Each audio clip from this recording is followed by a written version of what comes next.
시편 86편의 말씀을 한 절씩 교독으로 봉독하도록 하겠습니다. 여호와여, 나는 가난하고 궁핍하오니 주의 귀를 기울여 내게 응답하소서.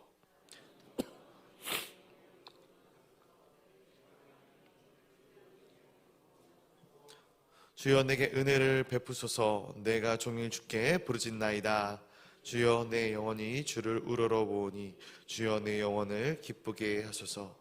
주는 선하사 사죄하기를 즐거워하시며 주께 부르짖는 자에게 인자심이 후하심이니이다. 여호와께서 나의 기도를 들으시고 내가 간구하는 소리를 들으소서. 나의 환난 날에 내가 주께 부르짖으리니 주께서 내게 응답하시리이다. 없사오며 주의 행하심과 같은 일도 없나이다. 주여, 주께서 지으신 모든 민족이 와서 주의 앞에 경배하며 주의 이름의 영광을 돌리리이다. 주만이 하나님이시오. 여호와여, 주의 도를 내게 가르치소서. 내가 주의 진리에 행하오리니 일심으로 주의 이름을 경외하게 하소서.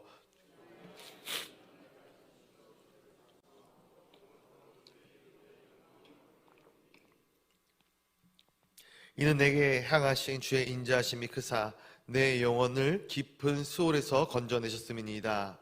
하나님이여, 교만한 자들이 일어나 나를 치고 포악한 자의 무리가 내 영혼을 찾아 싸우며 자기 앞에 주를 두지 아니하였나이다. 그러나 주여, 주는 긍휼히 여기시며 은혜를 베푸시며 노하기를 더디하시며 인자와 진실이 풍성하신 하나님이시오니 내게로 돌이키사 내게 은혜를 베푸소서. 주의 종에게 힘을 주시고 주의 여종의 아들을 구원하소서. 함께 보겠습니다. 은혜의 표적을 내게 보이소서. 그러면 나를 미워하는 그들이 보고 부끄러워하오. 여호와여, 주는 나를 돕고 위로하시는 이시니이다. 아멘. 오늘도 이 새벽에 거룩한 주님의 존전으로 나와 하나님 아버지 앞에 예배하는 우리 사랑하는 성도님들을 진심으로 환영하고 축복합니다. 오늘 시편 86편을 통해서 주님께서 우리 마음 가운데 주시는 크신 은혜와 감동이 있기를 간절히 소원합니다. 의인들이 당하는 고난이 있습니다. 우리가 성경을 통해서 쉽게 목격할 수 있는 의인의 고난. 그런데 이 의인의 고난은 욥의 고난처럼 또 아브라함의 고난처럼 고난이 고난으로 끝나는 것이 아니라 고난이 유익이 되고 고난이 연단이 되어질 것입니다. 하나님께서는 이러한 부분들을 통해서 분명히 원하는 바가 있을 것이다 생각합니다. 하나님께서 고난을 주실 때 이 고난을 통해서 의인이 무너지고 넘어지는 것을 원하는 것이 아니라 이 의인이 더욱더 하나님의 사람으로 견고히 세워지기를 원하고 이 고난으로 말미암아 더욱더 하나님을 찾고 하나님을 의지하는 자가 되어지기를 원하신다라는 것이죠. 어떻게 보면 오늘 본문 가운데 나타나 있는 이 다윗, 이 비타네 시 가운데 고백하고 있는 다윗은 이러한 어려운 상황 가운데, 고난 가운데 하나님께서 원하시는, 하나님께서 이렇게 했으면 좋겠다라는 하나님의 마음을 정확하게 파악하고 삶으로 살아나가는 그러한 모습을 보이고 있다 보여집니다. 오늘 본문 1절과 2절의 말씀을 다시 한번 읽어보도록 하겠습니다. 1절과 2절입니다.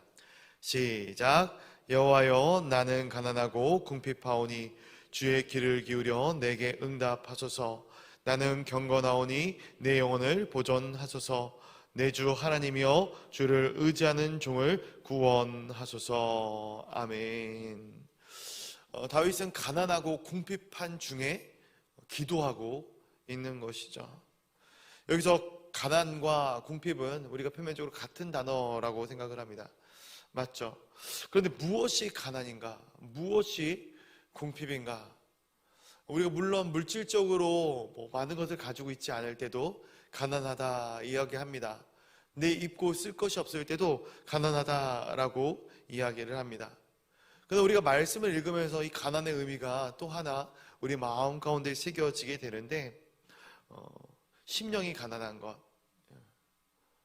내가 의지할 것이 하나님밖에 없는 것, 이것이 진정으로 가난한 것이죠. 우리가 말씀을 통해 계속 깨닫듯이 우리의 심령이 부유해진다면 우리가 하나님보다 더 의지할 것이 많아지게 될 것입니다. 돈도 의지할 대상이 되고 권력도 사람도 의지할 대상이 되는 것입니다. 저도 나름대로 주변에 인맥들이 좀 있습니다. 그렇다 보니까 부끄러운 이야기지만 마음이 힘들고 뭔가 좀 도움이 필요할 때 하나님께 기도해야 하는데 그것보다 그분한테 가서 한번 이야기를 해볼까? 그분의 도움을 한번 취해볼까? 이런 생각이 자연스럽게 들게 되더라는 것이죠. 물질이 많은 사람도 마찬가지입니다. 어떤 문제가 생겼을 때 그것을 물질적으로 해결할 수 있다면 기도하지 않죠. 내가 돈 있으니까 이 돈으로 해결하면 되겠지. 걱정하지 마. 이렇게 자연스럽게 생각이 들게 된다라는 거예요. 그러나 그 모든 길이 막히게 된다면, 사람이 끊어지고 물질이 끊어지게 된다면 내가 의지할 수 있는 것은 아무것도 없게 되는 것이죠. 세상적으로 내가 붙잡을 수 있는 끈이 다 끊어지게 되는 거예요. 그때 믿는 사람들은 이것을 깨닫게 됩니다. 내가 철저하게 의지할 수 있는 대상은 하나님밖에 없구나. 오늘 다윗이 고백하는 것이 그것입니다. 내가 의지할 것이 하나님밖에 없습니다. 하나님, 내가 궁핍하옵고 내가 가난하오니 제발 제 기도에 응답해 주십시오. 그런데 다윗이 이 기도의 근거를 어디에 두고 있는가? 2절에 보니까 나는 경건하다라는 거예요. 경건하다. 사람이 어떻게 자기 스스로를 경건하다 이야기할 수 있겠습니까? 그런데 다윗은 내가 경건하다라는 거예요. 그럼 여기서 경건이라는 단어가 주는 의미가 있어요. 이 경건이라는 단어의 원어는 하시드라는 단어인데, 하시드, 충성스러운 그리고 자비한이라는 의미가 있죠. 그래서 어떤 사람들은 이 다윗이 나는 경건하다라고 이야기했을 때 다윗이 삶 가운데 주변에 자비를 베풀고 어려운 이웃들을 도왔기 때문에 내가 가난한 자, 궁핍한 자를 가난하다, 궁핍하다 하나님께 말씀드릴 때 하나님께서 나를 도와주셨으면 좋겠습니다 라고 표현하고 있다라고 이야기하기도 합니다. 그런데 또 하나의 의미를 생각해 보면 2절의 가장 마지막 부분에 나오는 이 단어가 있어요. 주를 의지하는 종이라는 단어죠. 주를 의지하는 종. 즉 이 다윗은 하나님과의 관계 가운데 주종 관계가 확실했던 사람이다라는 것이죠. 내가 경건하다라고 그러면 다윗이 고백할 수 있었던 것은 무엇이냐면 내가 하나님 앞에서 나를 종으로 여기고 그리고 내가 하나님께 끝까지 충성되었다라고 다윗이 고백하고 있는 거예요. 내가 경건하였기 때문에 주님 내 말씀에 응답하여 주십시오. 내 기도에 응답하여 주십시오. 내 영혼을 보존하여 주십시오 라고 고백할 수 있는 이유에 대해서 내가 모든 순간 하나님을 붙잡고 하나님의 종으로서의 삶을 살아갔고 하나님께 앞으로도 충성된 삶을 살아나갈 것이기 때문에 내가 의지할 자는 하나님밖에 없기 때문에 하나님 제 기도에 응답해 주셔야겠습니다. 내 영혼을 보존해 주셔야겠습니다 라고 고백하는 것이죠. 이어지는 말씀들은 이와 같은 고백들의 반복입니다. 하나님 제발 제 기도 좀 들어주십시오. 하나님 정말로 제 기도를 들어주셔야 합니다. 성경 가운데는 이런 고백들이 있죠. 주여 주여 하는 자마다 다 천국에 들어가는 것이 아니다. 무의미하고 반복적인 기도를 이야기하는 것일 겁니다. 아무 생각 없이 그냥 단순히 그냥 무의미하게 형식적으로 외식적으로 하는 기도에 대한 얘기입니다. 그러나 우리가 반복적으로 고백을 할지라도 그 고백 가운데 우리의 애끓는 심정이 담겨져 있다면, 우리 심정이 녹아내려져 있다면 하나님께서는 분명히 그 기도를 들으시는 분이시다라는 거예요. 물론 우리가 한번 고백해서도 하나님께서는 들어주시겠죠. 들으시는 분이십니다. 하나님께서 우리 작은 신음에도 응답하시는 하나님이십니다. 그러나 하나님께서는 우리의 심중에 담긴 기도, 우리가 하나님께 마음을 쏟는 기도를 기뻐하시는 하나님이시다라는 거예요. 다윗이 계속해서 이러한 고백들을 하면서 이 8절 이하에 보니까 무엇이 나오냐면은 본인의 신앙의 고백들이 기록되어지고 있어요. 우리 8절 말씀 한번 같이 볼까요? 8절 말씀 시작. 주여, 신들 중에 주와 같은 자 없사오며 주의 행하심과 같은 일도 없나이다. 아멘. 지금 이 고백은 무엇인가? 다윗이 지금까지 경험한 하나님을 고백하고 있는 거예요. 하나님에 대한 확신, 하나님의 어떤 분이신가? 이 고백이 다윗의 입술을 통해서 지금 증거되어지고 있는 것이죠. 찬양의 가사처럼 이 다윗의 입술을 통해 고백이 흘러나옵니다. 내 주 같은 분은 없습니다. 그 어느 누구도. 그래서 내가 내 생명을 다하도록 당신만을 찾고 구하겠습니다. 여러분, 많은 사람들이 기독교를 배타적인 종교라고 이야기를 합니다. 그리고 교회를 다니는 사람들을 비난하기도 합니다. 근데 어떤 누구들이, 절대 다수가 그런 식으로 이야기를 한다 할지라도 진리는 진리인 것이죠. 그런데 우리가 이 진리를, 하나님이 살아계시다라는 진리를 어떻게 다 이해할 수 있고 어떻게 다 알 수 있습니까? 물론 우리가 전도되어서 하나님의 말씀을 통해서 우리가 하나님에 대해서 알 수 있어요. 그런데 기독교는 텍스트의 종교는 아니에요. 기독교는 경험의 종교입니다. 하나님께서 살아 계시기 때문에 지금 이 순간도, 이 시간도 역사하시고 우리의 삶 가운데 끊임없이 일하시고 계시는 하나님이시다라는 거예요. 근데 믿는 사람들은, 하나님의 말씀을 보아 하나님의 살아계심을 인정하는 사람들은 삶 가운데서도 하나님을 경험하는 것이죠.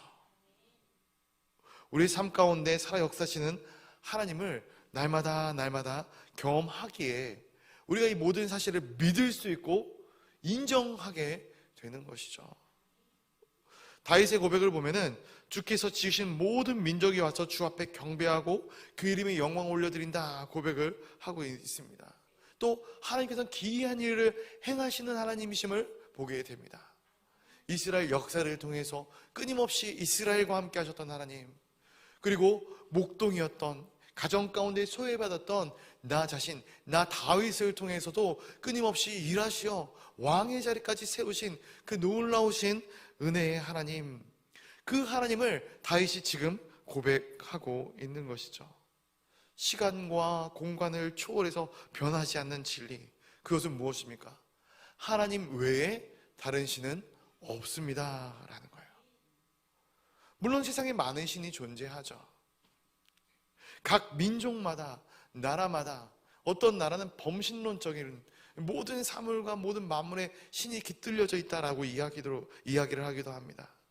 그러나 어떻게 세상의 창조자가 여럿이 있을 수 있겠습니까? 여러 세상을 창조한 것이 아닌데 창조주는 단 한 분뿐이십니다. 다윗은 그것을 고백하고 있는 거예요. 우리 11절 말씀도 한번 같이 읽어보도록 하겠습니다. 11절입니다. 시작. 여호와여, 주의 도를 내게 가르치소서. 내가 주의 진리에 행하오리니 일심으로 주의 이름을 경외하게 하소서. 아멘. 다윗이 얼마나 많이 하나님을 체험했을까 생각을 해봅니다. 그리고 그가 왕이 되기까지 그의 삶 가운데 얼마나 많은 일들이 있었을까. 근데 많은 사람들이 그러는 것 같아요. 어떤 성공한 사람의 삶을 기대하고 소망하고, 하나님 내가 저렇게 되고 싶어요 라고 이야기를 하지만, 또한 한편으로는 이 성공한 사람의 삶의 이 모든 과정들을 스킵하기를 원하는 거예요. 예전에 그런 얘기를 들은 적이 있어요. 성경의 인물로 이름을 많이 짓지 않습니까? 다윗이라는 인물도 있고, 오세, 아론, 이런 형통한 사람들의 이름을 많이 이렇게 짓는데, 요한. 그런데 성경에 있는 인물들 이름 가운데 잘 안 쓰는 이름이 있어요. 요셉. 왜 요셉이라는 사람의 요셉이라는 인물의 이름을 잘 안 쓸까요? 그가 예굽의 국무총리가 되긴 했지만 그의 인생의 여정이 어때요? 너무 험하거든요. 험난해요. 어렸을 때 노예로 팔려가서 신하가 되었지만, 모함을 당해서 감옥에 갇히고 감옥에서 그의 유년의 시절들을 다 보내는 것이죠. 우리 자녀들 중에 이렇게 하나님의 은혜가 있더라도 우리 자녀가 이렇게 커가기를 원하는 부모가 어디 있겠습니까? 많은 사람들이 그렇다라는 거예요. 어떤 성공을 바라지만, 잘 되기를 원하지만 그 인생 가운데 역경과 고난을 허락하시는 하나님은 좀 스킵되었으면 좋겠다, 그냥 성공만 떡하니 주셨으면 좋겠다 생각을 하는 것이죠. 오늘 본문의 말씀에 나오는 이 승리의 비결, 다윗이 고백하고 있는, 어떻게 보면 하나님을 향한, 오늘 11절 말씀 가운데 이 인생이 잘 되는 승리의 비결을 배우기를 원하지 않는 것이죠. 다윗이 어떻게 승리자의 삶, 왕으로서의 삶을 살게 되었는가? 이 11절이 저는 답이라고 생각을 합니다. 주의 도에 귀를 기울였기 때문이죠. 그리고 그 진리 가운데 행했기 때문이에요.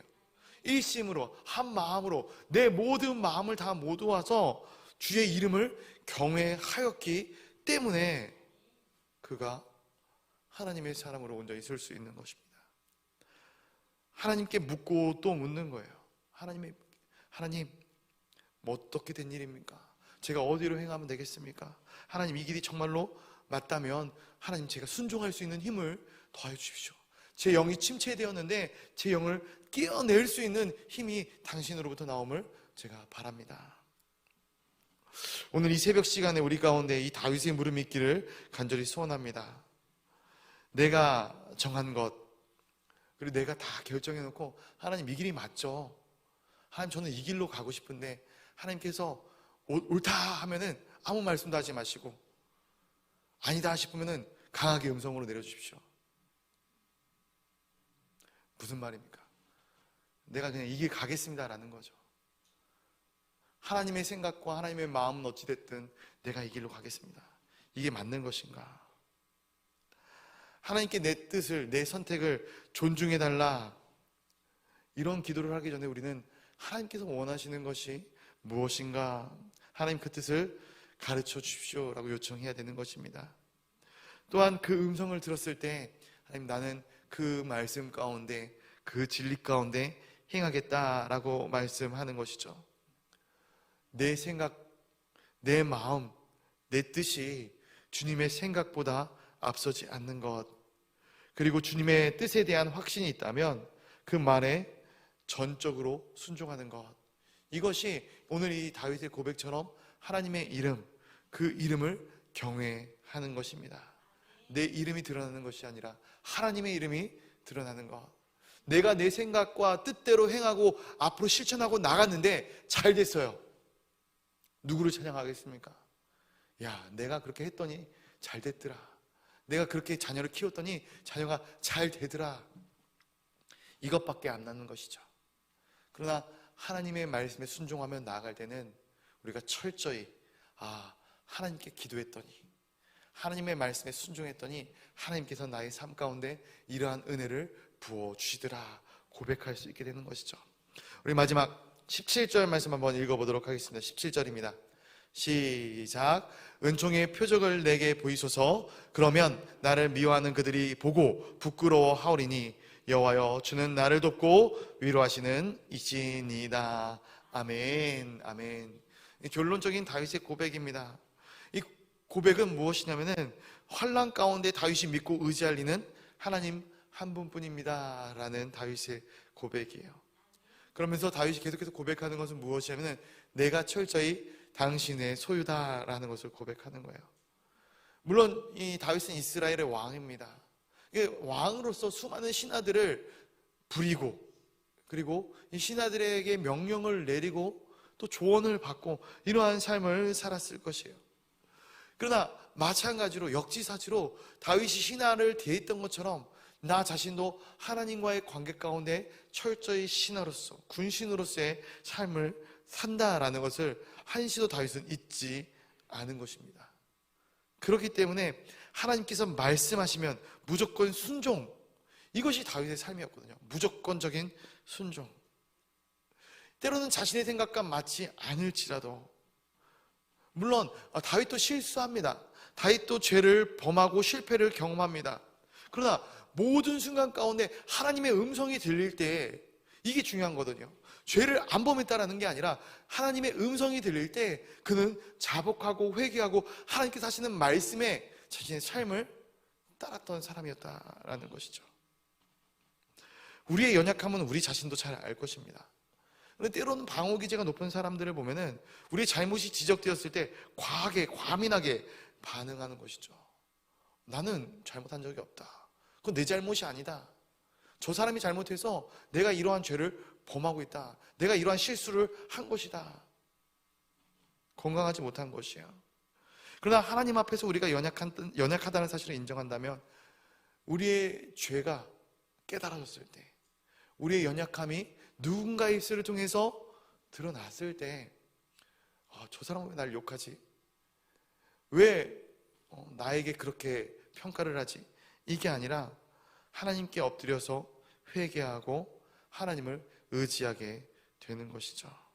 그리고 그 모든 것은 나를 향해 손가락질하는 이들이 도리어 그 나를 통해 일하시는 하나님을 보면서 부끄러워하게 되는 그런 놀라운 은혜를 또 삶 가운데 경험하게 되는 귀한 역사가 되어지는 것입니다. 오늘 이 시간 우리가 기도할 텐데, 기도 가운데 우리를 돕고 위로하시는 하나님, 그 하나님을 향한 감사와 회개의 기도가 나타나기를 간절히 소원합니다. 그리고 아버지의 뜻을 구하는 오늘 이 본문의 다윗의 기도처럼 그러한 아름다운 기도가 우리의 입술을 통해 드려지기를 주님의 이름으로 간절히 축원드립니다. 우리 다 같이 기도하도록 하겠습니다. 기도하실 때 우리 나라와 민족을 위해서 또 열방을 위해서 기도하도록 하겠는데, 특별히 전쟁 중에 있는 우크라이나와 우리 이스라엘을 위해 기도하도록 하겠습니다. 하나님, 이 땅 가운데 전쟁으로 인하여 고통받고 있는 많은 사람들을 위로하시고 그들 가운데 하나님의 선하신 뜻을 깨달아 회개하고 주님께 돌아오며 모든 전쟁이 끊어지고 참된 평화가 안식이 찾아올 수 있도록 인도하여 달라고 기도하도록 하겠습니다. 교회 사역들을 위하여 기도하도록 하겠습니다. 특별히 우리 임직식과 또 고3 수험생을 위하여 함께 기도해 주시면 감사하겠습니다. 하나님께서 세우시는 귀한 우리 임직자들이 기도로 또한 하나님을 향한 경건한 순종의 마음으로 모든 것들을 준비할 수 있도록, 또 모든 성도들이 한 마음과 한 뜻이 되어 정말로 하나님의 뜻에 합당한 자들이 세워질 수 있도록 인도하여 달라고, 또 우리 고3 수험생들 주님 아버지 앞에 기도하며 모든 과정을 준비하며 나아가고 있을 것인데, 그들의 삶 가운데 찾아와 주시어 이 시험이 중요한 것이 아니라 하나님을 향한 아름다운 비전과 하나님의 뜻이 중요하다는 사실을 알고 각자의 위치에서 최선을 다하는 우리 학생들이 되어지게 하여 달라고 같이 기도하도록 하겠습니다. 우리 담임 목사님을 위하여 또한 장로님들과 우리 교육자들을 위해 기도해 주시고 또 다음 세대를 위하여 기도해 주시면 감사하겠습니다. 친구 전도축제가 진행 중에 있습니다. 우리 다음 세대가 하나님 아버지 앞에 아름답게 세워지게 하여 주옵소서. 마지막으로 기도할 때 선교사님들과 환우들 또한 개인의 기도의 제목들을 위하여 기도할 텐데, 더 간절하게 기도하기를 원하시는 분들은 강대상 앞에 나와